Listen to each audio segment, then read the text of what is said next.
Good morning. All right, morning, everyone. Use the raise hand function to ask questions. JJ, we'll get started. Hey, Jeff, just looking at the film, what were some of your big takeaways from this last game? Exactly what I thought after the game was over, which usually it's not that way, right? Usually when the game's over, you think what you saw is not what you saw, but our kids gave the most amazing effort like they always do. I've coached them now for, third year, and other than one time, I thought our kids always give an effort that's undescribable. I had so many of my coaching buddies that just, they're starting to pay attention to us now, and they literally were like, man, y'all's effort jumps off the screen. Like it like comes through the screen. And I couldn't be more proud of them. Our execution was very much first game-like, and that's on the head coach. And I've got to get that cleaned up. Jeff, you took some of the blame or all of the blame after the game. What specifically were you referring to? Well, it's all on me, right? Every bit of that.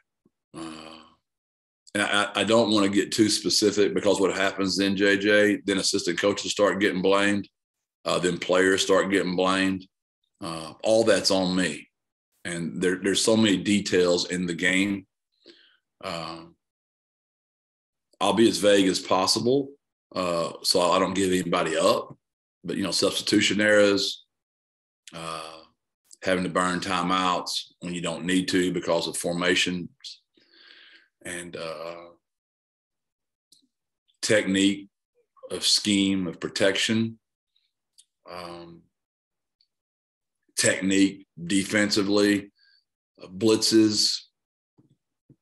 And the problem when that was vague and specific at the same time is I don't want to give media or my players that are listening to this or my coaches that watch this or coaches' wives that watch this to think I'm throwing anybody under the bus. That's all on Jeff Traylor because I'm responsible for every bit of that. And I mean that. I'm not, there's no false humility there. There's nobody trying to make anybody feel sorry for me.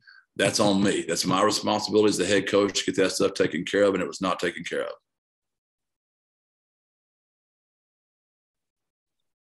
Greg? Jeff, as you watched the offensive line performance back on film, what were the major takeaways about how the group performed up front?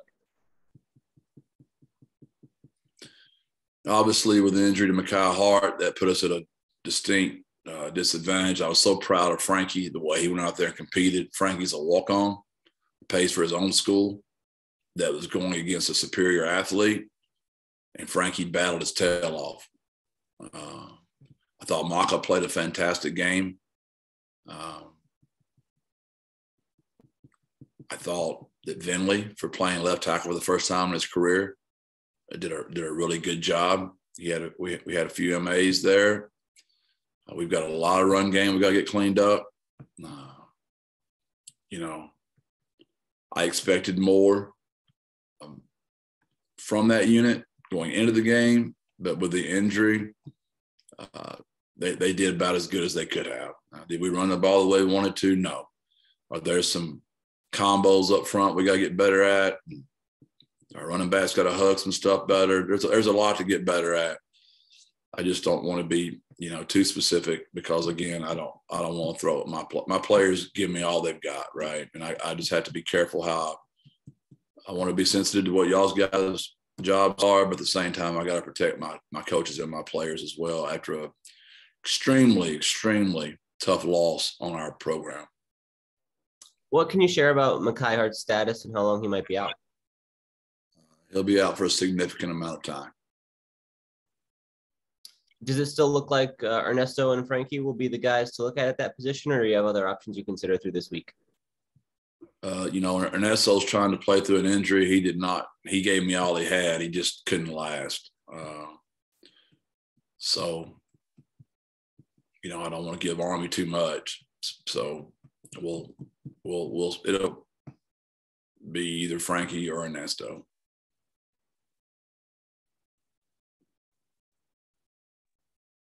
Okay, Sam. Hey, Jeff. I'm curious. I know you talked on Saturday about the emotion from this loss.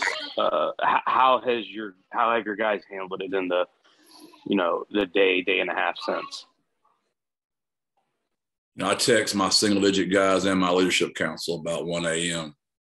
and I just told them how sorry I was because they did their part, right? We don't ever talk about winning and losing here. All we ever ask our players to do is to uphold our brand, our triangle. And it's my job as a head coach to use timeouts correctly, make important decisions. And I, as a head coach, failed those kids in that department. And those kids were fantastic, man. They refused to let me take it. They each took their own share. They were all here on time and our meetings locked in. There's not a better group of kids in the country, man. They're the best. And I'm not sure if it came up or if you discussed it after the game on Saturday, but did you get or ask for any clarification about the time situation in the fourth quarter after the review where Houston had I guess there was a review and then some time had run off the clock from where the initial knee was down? Did you get any explanation on that? I don't watch the TV copy, so I don't know what, is shown on TV, but I was doing my best to get my time back. And they told me there's no way they could because the clock would have never stopped anyway, was their explanation. And I'm like, yeah, but that extra 15 to 16 seconds of running around, they're like, by rule, you can't get that time back. That was the explanation the officials gave me. Looking ahead to Army, I think you've touched on this before the season, but getting ready for this team in a short amount of time, what's the challenge there? I gave the analogy yesterday. They're going to run the ball, and it's going to be 2nd and 7, and we're going to be clapping, and they're going to be clapping because they're going to be excited, and we think we did good. Then they're going to be 3rd and 5, and we're going to be clapping because we thought we did good on defense, and their offense is going to be clapping. And then it's going to be like 4th and 2, and we're going to be clapping, and they're still clapping. And then they're going to go for it, and it's either going to be a first down by about 3 inches or we stop them by about an inch. And you're going to get very few possessions on offense, and you have to know what you're playing when you go into the game. We know we're going there. They're coming off of a tough loss to Coastal, who is a very good team. So you've got 2 really good programs that both pride themselves on playing very hard, battling, and trying to get their first win. So that's what we're expecting. JJ? Jeff, looking back at it, did you guys have too many substitutions in the first game of the season? No, we had too many injuries on too many substitution packages, which hurt us for using our timeouts. But let's be honest, those timeouts, my kids went the length of the field with no timeouts in about 20 seconds. So they bailed their coach out, right? I just felt bad as a coach. I couldn't do anything to help them. They bailed me out. And there were other things in the game that I'm more disappointed in myself than that, because my kids, as always, bailed me out of that situation, right? But defensively, we played as good as I've ever seen our kids play on defense. That's the best game I've seen us play against a team with that much talent. So for me to second guess Coach Lepp and his plan and all those kids getting in the game, to play that many players, there's a reason our locker room stays the way it does. There's a reason our kids play that hard. It doesn't happen, JJ. It's a philosophy from the top down. I do understand your question. It's a fair question, especially being the first game of the year and that much emotion. But where is that line, JJ? I mean, y'all know me well enough by now. We go in to win the game. I don't mind tough questions. They're fair. But we go to win. I can make it simple for y'all. We can stay in 11 personnel every time. We can stay in base defense every time. We'll have no penalties, and we'll get our ass kicked every Saturday. But y'all will be so proud of me because we have no penalties and we look so clean. Greg? Jeff, not to harp on this too much, but the 12 men on the field penalty that we talked about, was that just a case of potentially having a punt returner in position for a 4th down, or what led to that, if there's anything you can point to? Yeah, it was 4th down. We went from a dime package to a base package.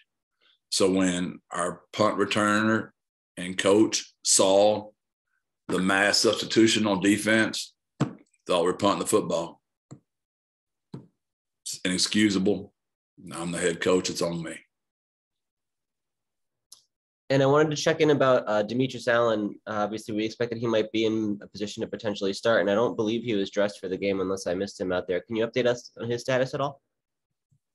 Just some off-field situations. We hope to have Meach back soon. Sam? Jeff, I know you said a lot over the years about Frank Harris and what he's meant to this team and all that, but how would you describe the fight and the determination and performance that he had throughout Saturday, but especially in crunch time? Kid's a winner. He's a winner.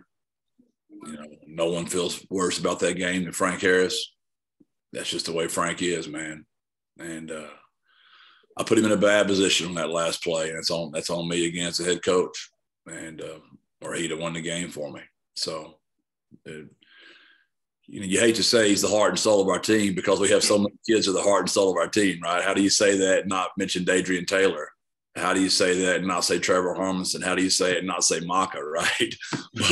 but there's so many guys that are really the heart and soul of our team. Rashad Williams, Winky, Corey Mayfield. I mean, our kids just play so hard. But yeah, Frank is the leader, and he does a fantastic job, man. And I'm blessed to have him. I mean, he played his tail off and just crushed. We didn't get it done for him. How much does that mean in crunch situations like that, in games like this where you need a little something extra? He's got it in the tank, clearly. How much does that mean to a team when it comes to belief and confidence in pulling games out? He's not the only one. I mean, if you'll go back and look at that drive, I mean, I want you to watch how all those kids understand the situation, how all of them they were impressive, man. I mean, and you're right. He is the leader, but man, I was so proud of watch Zakari Franklin. He didn't have a catch on that drive, but watch him getting those kids lined up and watch him getting us get that ball clock. There's so many good things on that video to teach off of. And you know, Frank, he's just like me. He'd be the first one to be giving the credit to everybody else. But Frank is the one that put the ball in there on those kids. And man, what a great catch by Josh Cephas, and what a great catch by Oscar. And we're not going to minimize that, man. We're different in that aspect. We still give away Triangle Toughness Award winner. We had a lot of kids play fantastic, right? We celebrated those kids. There's a lot of great stuff on that video. There's a lot of great stuff.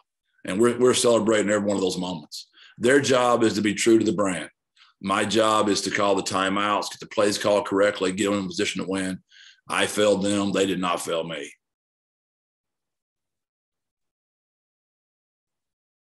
Greg? Jeff, after the game, you said that this result would either split the locker room or it could bring you guys all closer together than ever before. Do you have sort of an early gauge on what direction that's heading?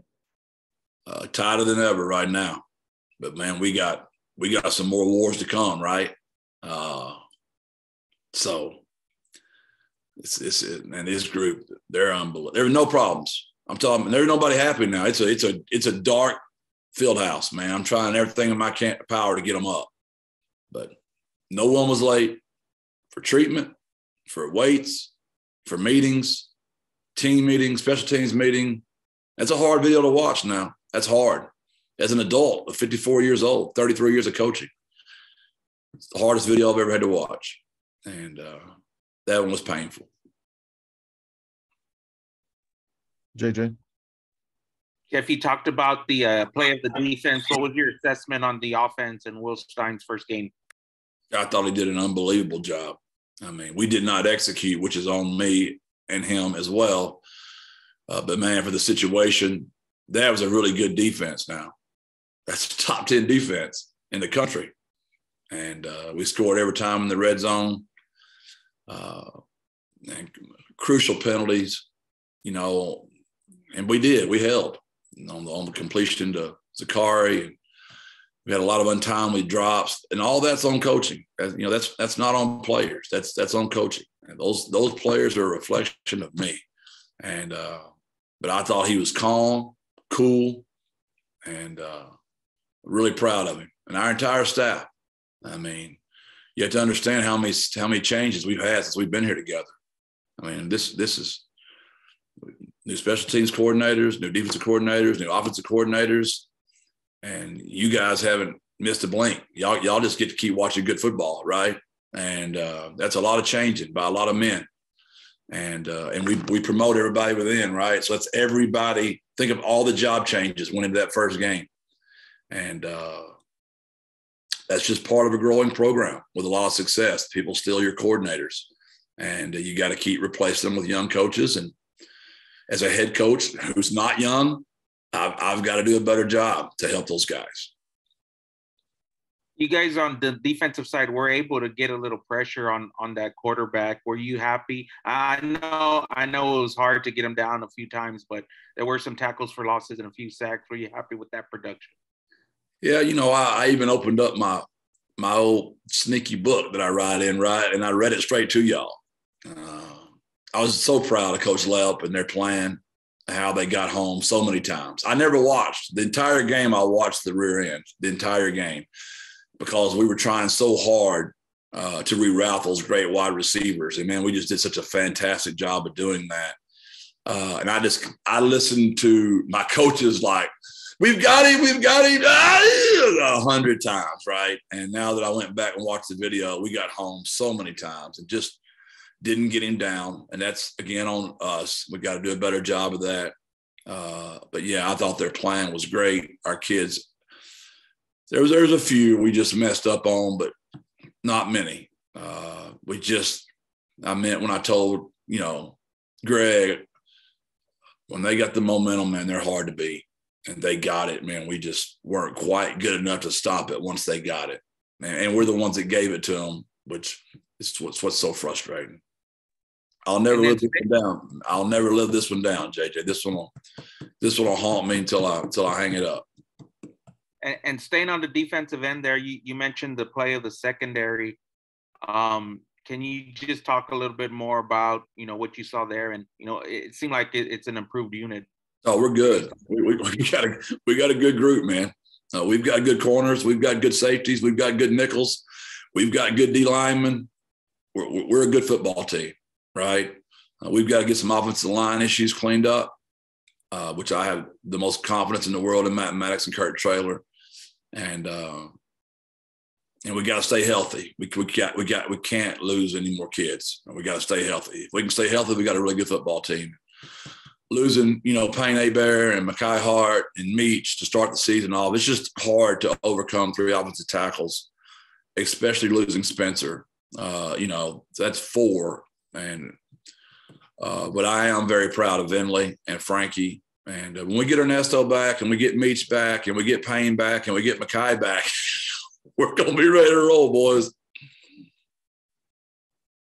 Okay, Sam, back to you. Jeff, you kind of mentioned the trying to get Tune down. What was your impression after playing against him? What Tune is like just to deal with? Yeah, there's a reason everybody you watched him play last year, nobody can get him down. He's just bigger, stronger, and faster, and he understands the game, and he's uniquely different. And Frank's that way in his own way, right? Doesn't have the girth of that. Frank's slippery, where Tune is slippery, strong, powerful, and now we know he'll jump you too. So I mean, he's got every trick in the bag. That 360 or whatever that thing's called, I don't know. I've never done that, but whatever that thing's called, holy Jiminy Cricket. Poor Lecce. I mean, Lecce went there and make a great play. And hocus pocus dominocus, that dude's in the end zone. What a great game. I bet y'all had a great time if you were not rooting for the Roadrunners. I enjoyed it for sure. Last one for you. Thanks, Sam. You don't root for the Roadrunners? Thanks. We're JJ. JJ's sick for years, and you had a great time. I enjoyed that. That was a lot of fun. I know everybody in the Alamo Dome was tortured that night, that day. Thanks. In attention. You probably go home to sing all about the Cougars. Not at all. Last one for me. What'd you learn about your team? I know you know a lot, and this is not last year's team, but I felt like you had to come away with a few things that really solidified or maybe answered some questions coming into the fall. My returning players played exactly like I thought they would. My new players probably exceeded my expectations. I mean, the way Nick Fortune played, the way Joe Evans played, the way Pig Cage played, the way Vinley played, the way Trey Smith played. And I'm probably leaving out a few. Oh, how about Jared Sackett? I mean, we made some really nice additions to our team, right? And I'm sure I'm leaving somebody out, and I apologize for that. My veteran guys, they might have wanted it too much. They might have just wanted it too much almost. They really wanted to do this for the city. I mean, they knew how much this meant to our city, and they probably wanted it too much. We might have got a little emotional and didn't stay true to ourselves because they wanted to please the community so much. Hey, Greg, you want to wrap this up? Yeah, Jeff, I wanted to ask about Danye Taylor and what you saw from his game. It seemed like he played a lot more than we'd seen previously in his time here, and I was wondering if anything about his performance jumped out to you. Yeah, that gets back to JJ's questions about too many, packages. you got to do that kind of stuff to get all those kids on the field. And you got to get him on the field. But do y'all want me to put, Day on the bench to play Danye? No, y'all want us to use our brains, right, and get those kids out there together. And, man, did he show up and play. I mean, that kid is a really good football player. He loves football, man. And those two kids, I wish on the field when Dadrian got hurt, I don't know if y'all saw that exchange at all, but, I mean, he is in a lot of pain. And Danye, just like a brother would, is like just getting all over him from laying on the ground, and he's screaming at him. And Dadrian's like, man, coach, get him away from me. Just tell him to shut up. So I'm literally separating the two Taylor boys, fighting in the middle of the field because Danye wants him off the turf. Dadrian's trying to get his breath so he can get off the turf. Those two kids are special, man. If I had 100 of them, I'd never lose a ball game. How has he kind of changed, developed, or grown as a player from last year to be able to take on an expanded role like this where you feel like you have to find a home for him in the defense? He's growing up. I mean, he's growing up. I imagine Dadrian was a lot like him before I got here. I don't know that because when I got here, Dadrian and I went at it like cats and dogs. And now Dadrian Taylor's, he's my guy, right? And he's basically the assistant coach to Coach Danye. And I tease Dadrian all the time, like, what am I going to do when you're gone? Like, how am I going to handle Danye? And he's like, he'll be fine by then, coach. Just give me one more year with him. So, man, those are special kids. I know they have a little bit of a different body type. Danye is a little bit bigger, but do they play similarly? Are there things you see that they have in common? They just love football, man. They're totally reckless. They understand the game. They played, they played so much football at Shiner. And, man, they're freaking awesome. JJ, it's back. Yeah, JJ, the lights are out in Georgia. We missed out on this last week. We took some bets on it. And gummit, Kyle. Just when we think we're a real program, we just go away that quick. I guess we're not built to last, JJ. Yeah, I even turned the lights on a few minutes ago. Oh, BCD, baby. Culture filter violation. We're gonna get Patrick on that. JJ, you can close it out. Jeff, just how did the guys react yesterday when you guys got together, and then how do you not let this one loss? You're talking to the head coach as well now. I mean, I got to get my own self back up and going again for these kids' sake, man. You're right. You got to be careful. But I did not sense that in any way. They understand their Army's coming off a loss, and we both are. Our kids understand that's two teams that really take great pride in playing harder than the other team, right? So we know what we're in for. We understand we're going to their environment. We understand it's going to be a packed house, and they're going to have extra juice, and we're going to have to supply our own juice, right? So we know what we're in for. But I don't think, Lord forbid we lose another tough one. I don't think that you're going to be able to say that's the reason why. I think if it doesn't go well, you're playing a very good football team. I believe with all my soul the Roadrunners are going to show up Saturday and give another great effort. All right. Thanks, everyone. Thanks, Jeff. Appreciate y'all. Birds up.